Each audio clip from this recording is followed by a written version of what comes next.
Welcome to the Brew Crew Review Podcast, the show by fans for fans of your Milwaukee Brewers.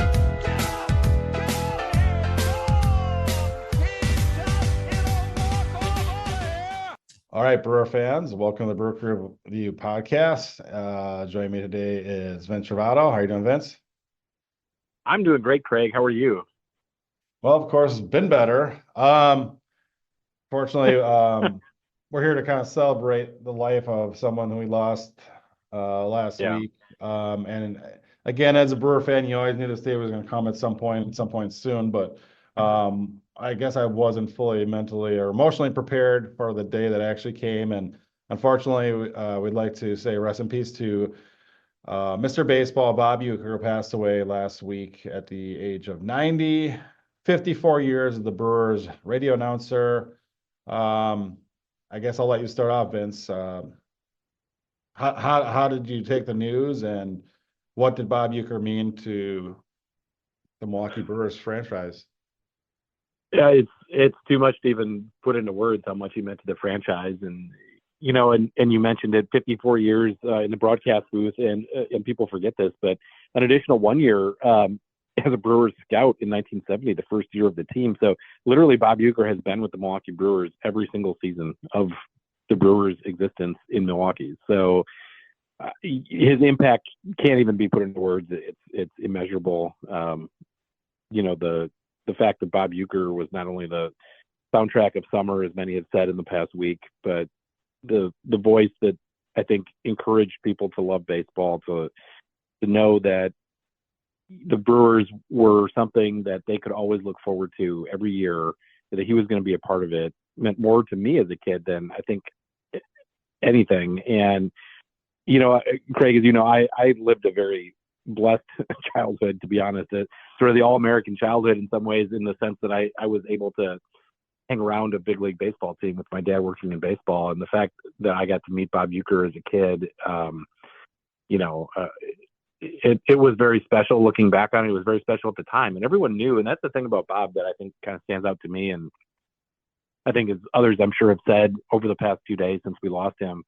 But the fact that Bob was a living legend, he was somebody that you knew was going to be a legend, whether he was alive or not, I think is incredible. When you're talking about somebody of his stature, you knew back in the 80s that this guy was a legend. And, he's been a Hall of Famer since 2004, I think. So he's already been a Hall of Famer for over 20 years. It's just, what an incredible legacy that he's left to those of us that are Brewers fans, baseball fans, even just people who only knew him from his role in Major League and in Hollywood, his various roles and on the Tonight Show. Just an incredible legacy. And I'm going to not only miss him on a personal level, but miss him on a Brewers fan level, but also just kind of thinking that we're going to have a summer without him. It's just weird. It's surreal. And he's 90 years old. Everybody knew that this day would come at some point, but you hoped that it wouldn't be anytime soon. And unfortunately, it came a little sooner than I had expected. Yeah. It was such a tough day to find out that news. But everything you said is absolutely spot on. Well, first of all, yeah, you did send along the photo of yourself, let's say about a 2.5, 3-year-old Vince Travato sitting in the Brewers dugout with Bob Uecker's hand on your leg. Yeah. Pretty awesome photo. Just having the privilege of meeting him then. Obviously, your 2 or 3-year-old self would not have known who this guy even was, but knowing now, looking back at the photo, it's pretty awesome. In fact, it's weird because I haven't seen that many photos of Bob Uecker in the same photo as his children, actually. So I think I would answer your question. I was 3 in that picture I sent to log, and we did post that on our Brew Crew Review Twitter handle as well. So I was 3 years old, and I know that because I also had some photos that day from various players. I was there for batting practice before a game, and I got to be in the dugout, and my dad had somehow arranged it where the Brewers official photographer could take these pictures. And I know it was 1984 because Jim Sundberg is in one of those pictures, and he only played for the Brewers in 1984. So it would have been when I was 3. Awesome. Well, it's Yeah. strange because 1984 is a special year in my baseball or Milwaukee Brewers loving, I should say, self. Then I was at a time when my grandpa would take me, and that season in particular would take me to all the kids and senior citizens games and sit in the whatever it was general admission or Yeah. for Yep. all those uh, all summer long. I probably and the Brewers were terrible actually that year. I think we were in the Yeah. last place. But I remember Yeah. we won, the Brewers won every single game that I went to with my grandpa that year, even though that was probably about the third of the games we won. So I think I went to maybe like 10 kids Wow. and seniors day games or whatever it was, all of them throughout the whole summer. It's Wow. pretty awesome. And of course, my grandfather's passed along right now. And I guess I'll start by saying this as my tribute to Bob Uecker. Bob Uecker, because of Johnny Carson's show and whatnot, has for decades now been known to not just Brewer fans, but throughout the world has been known as Mr. Baseball, a moniker given to him by Johnny Carson. Yeah. I want to say here for us Wisconsinites, he's not only Mr. Baseball, but he's Mr. Milwaukee Brewer. And because, like what you He said, is. Yeah. he's been Yeah. the voice of the Milwaukee Brewers for 54 years, which is their entire existence. Like you said, there is never up until, well, I shouldn't say there's never been a game he hasn't announced, but there's never been a season yet, a Milwaukee Brewers where Bob Uecker was not a part of the Milwaukee Brewers announcing Right. team. And so that's pretty incredible because if you really think about that, it spans at least four generations. My grandpa grew up listening to him on the Yep. radio as a Brewer fan. Then my dad, then myself, and now my son JJ has also listened. And again, granted, he doesn't Yeah. listen to as many games on the radio as I did at his age, but as a 10-year-old, like he's heard Bob Uecker, he knows about me on the radio. So that's four generations, and I'm not alone. Obviously throughout No. all baseball memories, every memory a father has with his son, a grandfather has with his grandson, and great grandson, everything, anything related to Milwaukee Brewers, Bob Uecker is part of that. I mean, you Well, hear and the voice that's exactly on the your four radio. generation point. No, that's exactly right. Your four generation point is very appropriate. That's my brother went over and signed the banner, and he signed it on behalf of our family. And he asked me kind of what to write and or what I would advise, and I said, for four generations of Chavatos, because that's exactly right. It was somebody that my grandfather listened to, somebody that my dad knew, somebody that I got to meet and listen to constantly, and now all of our nieces and nephews. It's an incredible legacy for somebody to leave, and it's pretty cool that Bob Uecker is a bond between you and your grandfather, who you saw games with in the woeful 1984 season where we were 67 and 94, and also somebody that you and your son got a chance to listen to games together with in some of the best stretches of Brewers baseball in the last 10 years. Yeah, and so, I mean, not only was he a legend in Milwaukee and Wisconsin and for the Milwaukee Brewers, but he was an icon. He is the Milwaukee Brewers. I mean, there has not been anyone who's known the Milwaukee Brewers that hasn't, heard Bob Uecker's iconic voice on the radio and the way that he called the game, his great home run call, get up, get up, get out of here, gone. All his catchphrases that, seeped their ways into Hollywood and the movies that he was in. All the, but more of a story just to really capture how much Bob Uecker meant to. He was more than just an announcer, and we know that as far as like he's acted in movies and in shows and in commercials, and he's been on Johnny Carson, all that stuff. But more so here, Wisconsin related, he's been part of every single Milwaukee Brewers club as a former player. Again, drafted by his hometown Milwaukee Braves, played for the Braves, plays the Cardinals, won a World Series with the Cardinals, had a backup catcher slash playing career that, again, you could tell by all the stories I've been told. And my grandfather actually gave me his book, Catcher in the Rye, who's obviously a play on the classic literature, Catcher in the Oh Rye, yeah, J.D. Salinger. great book. It was, Yeah. and I read that as a teenager, and yeah, so I mean, all the stories from his playing days, you could tell that all those clubs that he was on, he wasn't there, he was the one that, wielding the big bat, so to speak, even though, again, back to his icon legendary stats, he did have a home run off Sandy Koufax. Let that sink in for a second. I think he had two. I think he had Okay. two. Yeah, so I mean, you're talking a And he never legend let here. Sandy forget it either. He never let Sandy forget it. And so the fact that he was part of those teams, and even though you could just tell that he was an integral part of all those teams because of what he did to the clubhouse. And what I think he did is he kept them grounded, down to earth, and the way he did that with his sense of humor. And anytime he walked in a room, you knew that it was his goal to make you laugh. It doesn't matter who you were, but especially the people that were part of his inner circle, his teammates, his family, his friends, part of his broadcast team. Those are the people that he loved making laugh. Um, you know, and I don't think he didn't like the whole celebrity thing. Like, in my opinion, at least, he didn't like the people that would just be in the past and be like, Bob, oh yeah, look, can I get a picture? Can I get you this or that or whatever. Like, he instead, the people he really cherished are the people that were all within his, like, quote unquote wolf pack, his teammates, the people, his people on the broadcasting team, anyone he came in contact with, but more so every single Milwaukee Brewers franchise that's been since our team, I should say, every single Milwaukee Brewers team from 1970 on. He's been part of that team in the locker room, in the clubhouse, on the field, during batting practice. He's thrown BP. He's been in there for champagne showers for celebrations. He is part of the team. In fact, I'm sure you've heard the story in the 2018 Milwaukee Brewers.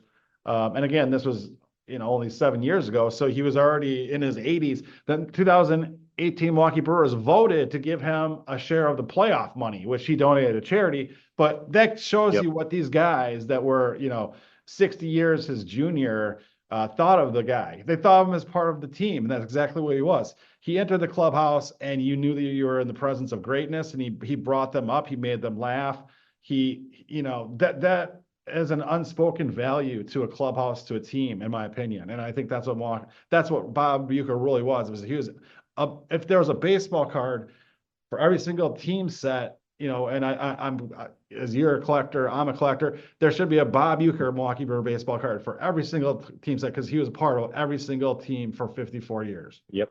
Or 55, whatever. Well, no, that's very well said, Craig. I think that the other thing too that you got to remember with Bob is just how long his legacy goes back in baseball. So, I mean, and that's absolutely true about the Brewers going back to 1970 to 2024. And his playing career started in 1962. I mean, in 1962, he was playing in a league that still had, Yogi Berra. And, I mean, you could find your big names, like Willie Mays, of course, Willie McCovey, and guys who, had played in the 40s even, that were still playing in 1962. So Bob's legacy goes back to even like some of the game's earlier history. And when you think about the stories that he could tell and often did in the broadcast booth that kind of got back to some of those baseball roots that he had, it's just so impressive for this kid who came out of Milwaukee to do what he did, to make the connections that he made, to be a star wherever he went. And one other story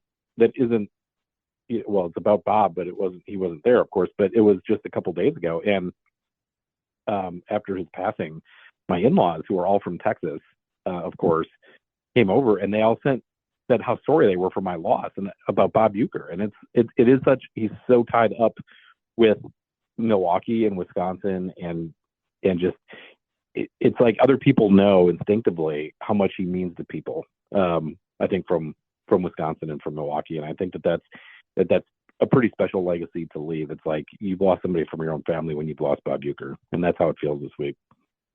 Oh no, absolutely. Like, again, and there were a few times this past summer when I was listening to Bob Uecker on the radio, and even during the playoff run, was like, really, I hope this isn't going to be the last time I hear Bob Uecker on the radio. But I mean, hearing him call a Jackson Churio, 20-year-old kids, like, Bob Uecker was already 70 years old when Jackson Churio was born. He was already been an announcer for the Milwaukee Brewers for like 35 years when Jackson Churio came onto this earth. Yeah. I mean, it's just, it's hard to really wrap your hand about like how long. And not only the thing that I guess I love is the fact that he did what he loved all the way to the very end. He didn't have to step away, Yeah. while he was still alive. I think that would have been more sad for him. Obviously, He, I think one of the biggest even with takeaways, cancer though for 2 years, Craig, even with cancer for 2 years. I mean, he's apparently yeah, had cancer since January of 2023. So I mean, he's been dealing with that and still able to come out and announce, which to me is incredible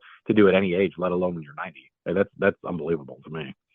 yeah. And the one thing that's so great about that, as you age and through the decades, your voice doesn't really change. You age, but your voice stays the same. And the way that he delivered a game, that never changed. Adding the humor to the game, it never changed. Now, the Brewer fans, a couple of points here. The Brewer fans I've heard say, "Oh, it's too bad the Brewers never actually won the World Series with Bob Uecker." Okay, so there are a couple of takeaways for that, and I'm sure a lot of you, our listeners of our broadcast, I'm sure have seen or at least heard about this, the documentary Just a Bit Outside, about the 1982 Milwaukee Brewers. Part of the point of that movie is the Brewers fell just short of winning the World Series. However, they're thought about locally here in Wisconsin in the same regard, if not more so, than any other normal World Series winner. And most people think, well, that's kind of a disgrace or whatever. I don't understand it. But the bottom line is, is winning that trophy really the most important thing? It's obviously something to help cement your legacy, but really, when you think about it, it's experiencing the ride along with all of your teammates, all the fans, for all that period of time, reaching the pinnacle, that's great. That kind of cements it. But the fact that you didn't reach the absolute pinnacle and get that trophy, that didn't really, in my opinion, diminish the unbelievable ride that life presents to you in certain times. And so to me, I think that Bob really captured that. And to me, I'm thinking, well, Bob Uecker probably would have liked to have that, but again, he was a little bit more down to earth, in my opinion, than that. Like he would have loved to have a World Series trophy and be part of all that. But I think he cherished all the fun rides through the playoffs or through even seasons where the Brewers didn't make the playoffs. He enjoyed the ride from day one all the way to the end because of who he was sharing it with. Yeah, and I think that he also made the best of opportunities to talk or make games more humorous, I think, during some very bad Brewer seasons. So he always had a good time at the ballpark. I think that, to your point, I'm sure he would have liked to have won a world championship, but I think at the same time, it was, for him, I think it was a joy just to be at the ballpark every day. And I'm sure that he was motivated by a number of different things, but, and I don't necessarily want to speculate on that, but I would certainly think that he would have retired long ago if he didn't enjoy coming to the ballpark every day, win or lose. Let's just put it that way. Well, and as most of our listeners probably know, you and me, Vince, met, I believe, with the 2001 season, the inaugural season of Miller Park. And at the time, the Brewers were right in the midst of a long period of time where they had not made the playoffs. They were right in the right in the center of that. And in 2008, they finally broke free and got that monkey off their back, and they've been a pretty successful franchise since then. Obviously, they haven't won that many playoff series, haven't won the whole thing yet, whatever. But during all those down years of the 90s, 2000s, whatever, where the Brewers were not toward the bottom of the standings most years, it was still such a treat to be able to listen to a Milwaukee Brewers baseball game from start to finish. Yeah, absolutely. And why? Because of Bob Uecker. Bob Uecker was an entertainer first and foremost. He would tell stories. He would, make a slow, long broadcast entertaining no matter what. And so that's just something. It was worth listening to any game. It didn't matter if we were down by 10 runs. It'd be worth it just to hear Uecker's stories or to hear him make his coworker laugh or anything like that. So he's just a phenomenal talent, and the Brewers, a homegrown talent at that, and the Brewers were lucky to have him for so many decades. Yeah. No, I completely agree, Craig, and he's a credit to the franchise. He's a credit to Milwaukee, and I guess I have to ask: is there anybody that you've ever met that doesn't like Bob Uecker? And that's the type of legacy that this guy left. Absolutely. And again, you can tell with the outpouring of support and sadness. I think people are really realizing, a lot of times you don't really fully know what you had until it was gone, type of thing. But I think here in Milwaukee, people knew Bob Uecker was something special, and that we really, he's not other people to try to compare him to other announcers, but like he was on a whole different level. Even for someone like Harry Carey, I think he has so much more talent and made so much more connection with the fans and everything like that. No offense to Carey Well, Harry. and Harry Carey, there's nothing. I'm not taking anything away from Harry Yeah. Carey because I did find him to be a good announcer and entertaining and all that stuff. But Harry was a guy that bounced to three different teams in his career, and there's no offense. There's nothing wrong with that. But he was with the Cardinals and the White Sox and the Cubs, and he had spent time in different cities and all that stuff. And I look at Bob, and I can't imagine Bob Uecker as the announcer for the Yankees or the Dodgers or even the Diamondbacks or somebody like that. Like he wanted to be in Milwaukee. That's where he's from. And he wanted to be this team's announcer. He wanted to be the Brewers announcer. And so that's the difference between Bob and most other announcers outside of maybe Vin Scully. I mean, I think that, and it's and no again, skin no off their offense back. to Vin You Scully. find guys going be professional and they go to get where they're going to get paid the most. Bob wasn't like that. He turned down opportunities to go be the Yankees announcer. Yeah, exactly. And that's what I mean. He was Milwaukee, Wisconsin through and through. Also, just comparing on to Vince Scully. I mean, you listen to Vince Scully. I mean, he's very entertaining. The fact that he keeps hold of your attention, but there's no humor there. There's no, necessarily down to earth. It's just like random like stats and right. And he had his own little style or whatever. Bob Uecker was completely different. Yeah, different styles for sure. Yeah, different styles. Yeah. But I mean, and there's nothing wrong with saying one way is better or the other. But I mean, Bob Uecker, I mean, just the humor that he brought. I mean, the humor is like the best medicine in life for anything. I mean, you just need to bring that on your daily basis at your job, like wherever you go, like you can't get through anything without having, without being grounded with a sense of humor, in my opinion. And Bob Uecker had that in spades. In fact, I've heard many people say since his death last week that Bob Uecker should, if there was a running for funniest human ever, funniest humor alive, or funniest human alive, Bob Uecker would definitely be in the nominations. I mean, there's just no doubt about it. Well, he would have been, yeah. Absolutely. So, not anymore though, Craig. Yeah, I know that. So, I mean, it's such a loss. I do want to say a couple of stories that have come out, and again, just for our listeners, that have come out that have really entertained me. I knew some of these stories, but now some more details are coming out. And one of them is I heard a local announcer saying that the broadcasts, Brewers broadcast, the mute button should be sent to the Hall of Fame, and he wants because Bob Uecker had this shtick they did. Obviously, any broadcasters, like in case you have to cough, it actually used to be called the cough button, where you would hit the button and it would mute the audio on your microphone so you could cough in and didn't go through over the air.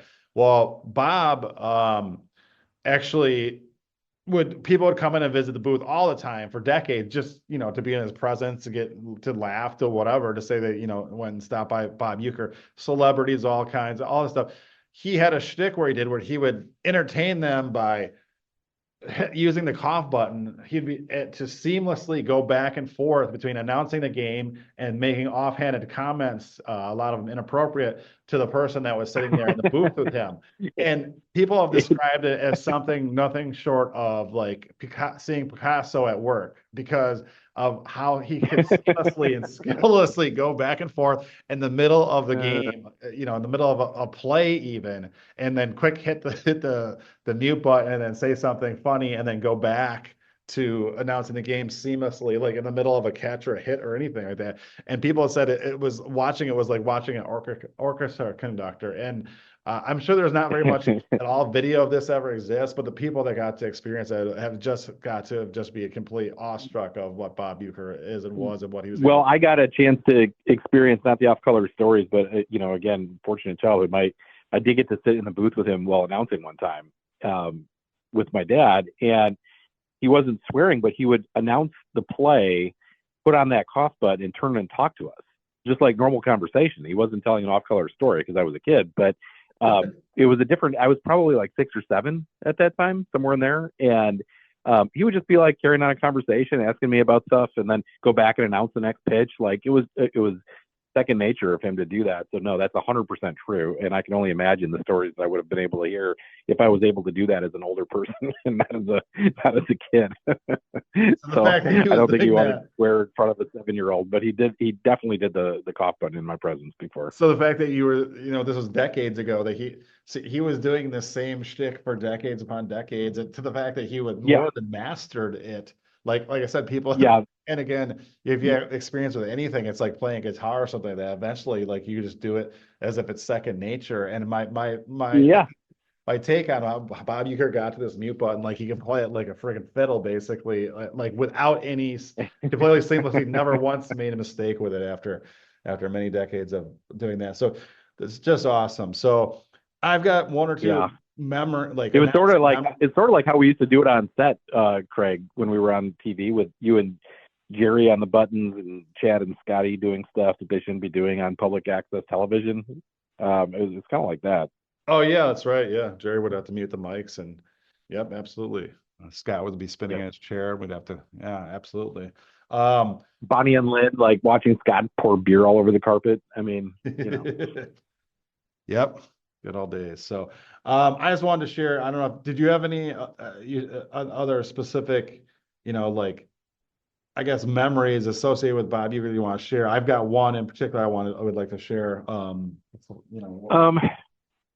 I think just generally stuff. No, I think I've kind of gotten out there. The only other one that kind of stuck out to me was, well, I guess two of them. One was when we were all working there, what college age for me at least, and that was, early 2000s. It was in, Miller Park's first couple seasons, and just seeing Bob and the way that he interacted with people in the press box. It's not just one particular moment, but I just recall him generally just going around and acting like the mayor of the press box, talking to people, and it's just his relationship with Lorraine, the chef, up in the dining room is hilarious to me, where he would just go back and put his arms around her and ask what's for dinner, and just like their interaction always made me chuckle. And the second one would have been I was with our co-host. Where is Scott today, by the way? Good question. Okay. I was with our co-host Scott in Washington, D.C. in 2019. Well, he was out there for the Brewers playoff game against the Nationals, and we were having an adult beverage at a local establishment, and Bob Uecker walked in, and we got a chance to talk with him for even about, I would say, about 10 minutes, and he took the time to really talk with us, and it was a really good interaction. We posted a picture of that on, or our interns posted a picture of that on Twitter as well. So I would say those couple memories kind of stand out, but a lot of them are from when I was a kid, and I kind of long to get into here, but just generally him, up in the dining room, both as a kid with my dad and then later on with Lorraine when we were all working there, just his general demeanor and interactions and his ability to connect with normal people, I think they were always kind of on full view. And what you saw was what you got with Bob, and what you saw and what you got were both awesome. No, and pointing that out, like even though I mentioned that, like I'm just a casual fan that would, run up to him or something like that. Like, and again, they tried to, try to sneak him in and out of the stadium without having too much like peripheral fan interaction, just because of his celebrity status. But it wasn't because he was, I'm a celebrity, I'm above these people. It's just because the where he really shined are, like you said, the ushers, the bus boy, the bat boys, the cooks, and the people that were just on the Yeah. on the edges that most other people probably don't pay too much attention to. Bob connected with Yep. those people. He made a point to stop and take extra 15 seconds to make them laugh, and with his unbelievable sense of humor and his skills he could do that.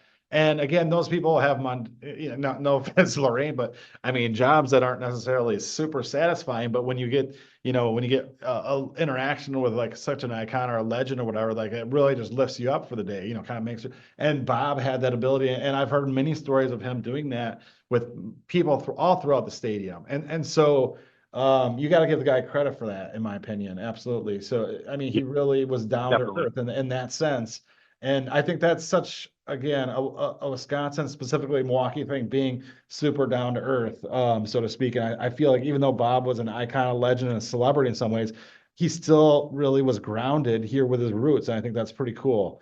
So Yeah, my totally agree. And even around the stadium, even guys like our anonymous source Tom Carter liked him and got a chance to talk with him. Oh yeah, TC.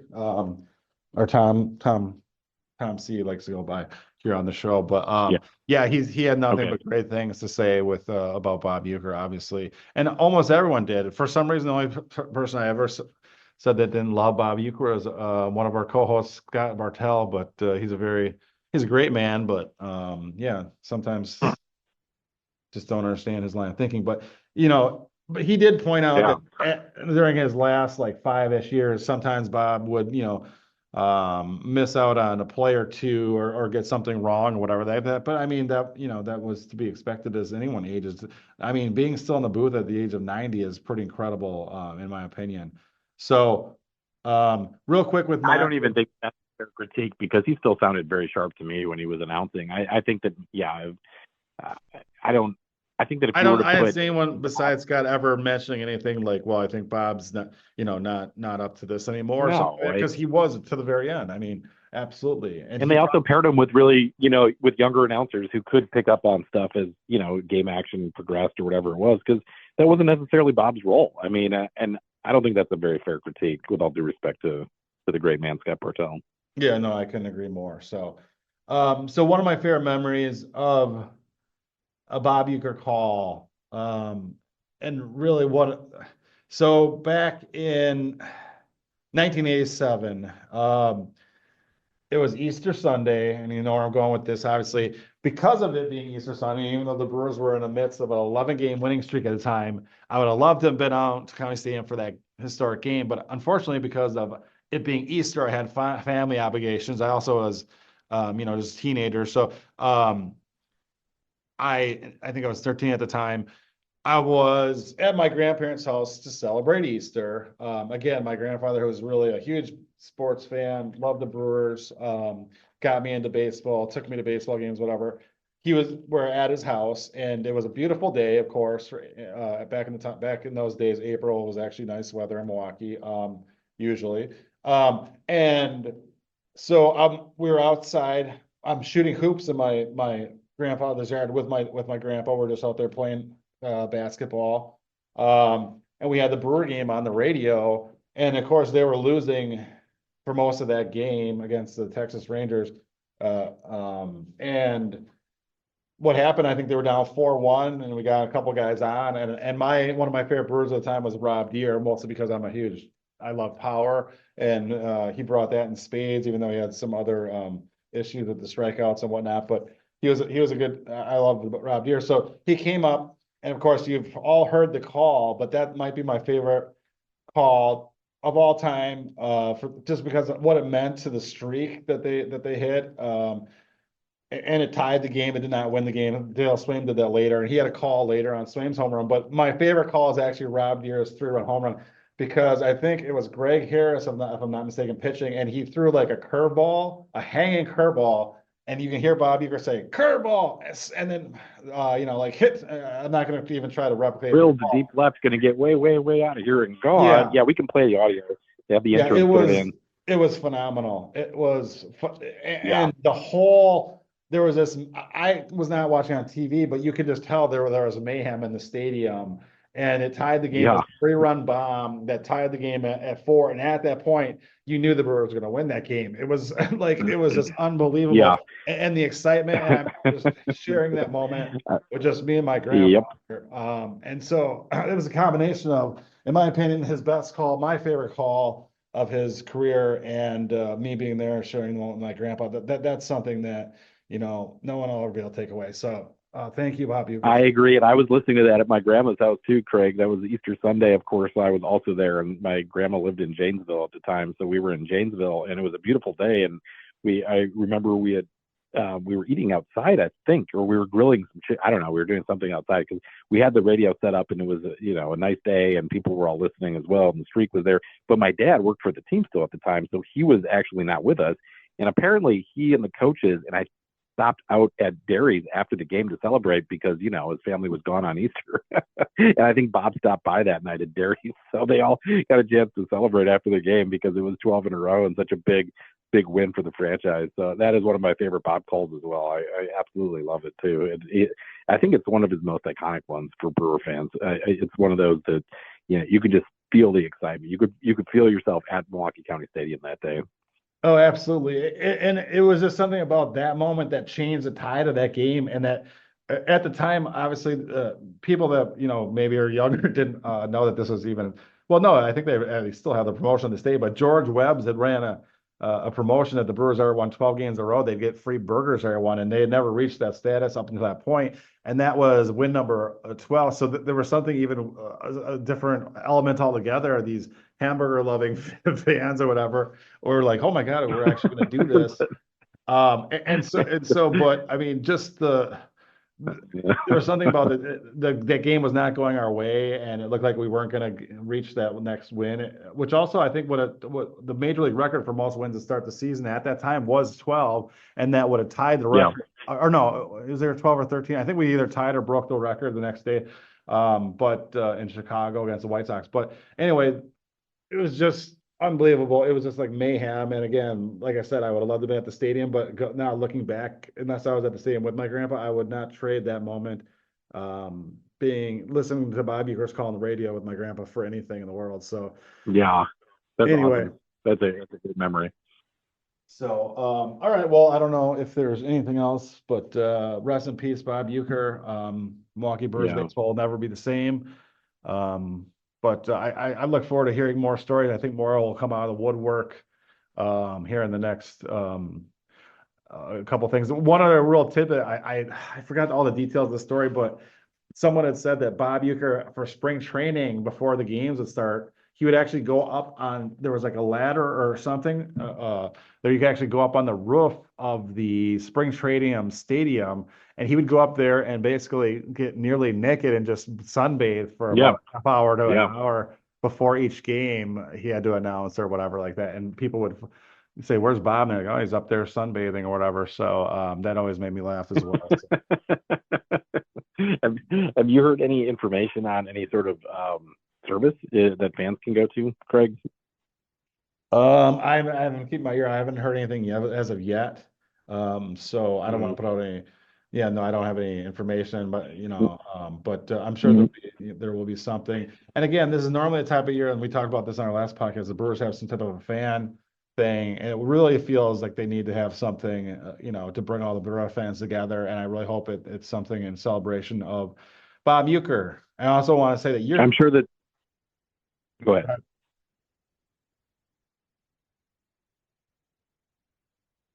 Vince? Yeah, Craig, go ahead. Oh, sorry. No, yeah, I lost my train of thought. I'll have to edit this, but yeah, go ahead. Well, I was just going to say, I really regret that the Brewers are not doing anything. I'm sure that the whole season though is going to be, some sort of celebration of Bob Uecker. And I had put out, first of all, when we do find out any information on a service or a funeral that fans are allowed to attend, we will most certainly make sure that we do get that out on our social media at Brew Review 1 on Twitter. And additionally, I think that we'd also put this out on social media, and it I think makes a lot more sense now. Apparently, you had brought it to my attention that the Selig experience was closed last June or July, I think it was. And as you know, we went to the game together in August or September, whenever that was, Greg. And I had checked on it that game too, and it was still closed. So I asked the Brewers twice, 2 or 3 times on social media about why it was still closed, and they never got back to me, never responded. And I think that so on the day that he passed, we had the interns put out on Twitter that they should make maybe the reason why it was closed is that they were transforming that into a Selig/Uecker experience. And Mark Atanasio has since then actually made a few comments that they are adding some elements of the Uecker experience. And my guess is that they knew with Bob's diagnosis, they knew it was terminal and were already working on that with his input, I hope, starting last season. So I'm thinking that perhaps we're going to see that as a tribute to Bob at some point early on in the 2025 season as well. I really hope so. I hope you're absolutely right. And again, I hope they still have it some type of combined with Bud Selig, because I don't want him to be, brushed under the rug. My son in particular. No, I don't think they're going to take anything away from it. I think they'd add to it. They just add to it. I think it'd be an addition. Yeah. Yeah, no, I hope that you're absolutely right. Unfortunately, I don't have enough faith in the Brewers organization to actually be doing such an awesome thing, but I hope I'm wrong. Yeah, so I know that of course owner Mark Tanasio is an absolute huge Bob Uecker guy. I guess I'll say that. And I guess it's hard not to, unless your name is Scott Bartell, it's hard not to be a huge Bob Uecker guy if you're a Brewer fan. So, or a Brewer owner for that matter. But yeah, no, absolutely. I feel like there will be something to do, to honor him. But besides the statue outside the stadium, which again, thanks to all the fans who have shown their outpouring of support and the things that they've put out there and that they've signed the sign and all that stuff. I mean, I know you're not currently in Wisconsin, Vince, but it's the love for Bob is being shared, throughout the community is kind of it's very apparent. So it's Yeah, and we've been seeing pictures and we've been retweeting stuff on our social media as well, so that we're encouraging fans to go out there and throw a beer, something to Bob, leave a baseball, whatever it is, just to go out there and pay your respects. And apparently it's grown into quite a shrine at this point, which is very impressive judging from the pictures that we've seen. There's a banner for fans to sign at the team store as well. No, I mean, I would love for there to be a permanent exhibit, like you said, like that has maybe some type of video, audio, whatever of Bob that fans can access at any time. Like I said, the Steely experience, my son absolutely loved. Didn't matter what, if we were winning, losing the game, doing whatever, he'd want to stop by and see the exhibit every single time, and I would too. So I mean, it was such a cool thing. So I hope that they bring that back and add to it or do something for Bob as well. So. Yep. But yeah, no, I still to this day, it's been less than a week. I still have a heavy heart regarding Mr. Baseball, definitely. And I'm just, I feel lucky and fortunate that he was able to be part of my favorite team for so long, such a long part of my life. And like I said, it's just, yeah, there's no words that really can capture what Bob Uecker meant to the Milwaukee Brewers franchise. There just isn't. So Yeah, we're very blessed. No question about it as Brewers fans, and I think that we and baseball fans across the country are all missing Bob, and it'll be a tough season without him. It'll be weird. yep, absolutely. So but no, as Brewer fans, we'll all get through it together. So all right. So I don't know if there's anything else you want to do, or we're gonna wrap it up till the next podcast, Vince. Well, we have gone on for quite a while. We're going to have another podcast here, I would assume, in the next few days, talking about the results of the Hall of Fame ballot. Most likely, we're going to see former Milwaukee Brewers pitcher CC Sabathia joining former Brewers designated hitter Dave Parker in the Hall of Fame. But the results are not quite official yet. As we're taping this, we've got about an hour to go, so I don't want to get premature on it. Let's wait for another opportunity. We'll bring you the results of the vote of the next podcast so we can discuss where CC stands at that point, and get into the other Hall of Fame vote tallies. There's another Brewer, former Brewer on the ballot, Francisco Rodriguez, who I don't think is going to have the votes. But hey, if Billy Wagner makes it, maybe we should talk about K-Rod being a potential Hall of Famer as well. So let's see where things stand after tonight's vote for our next episode. All right, that sounds good. So again, thanks for tuning in, Brewer fans. And well, just hit the mute button, but stay classy, Wisconsin, and go Brewers. Stay classy, guys. Go Brewers. Thanks, Craigers.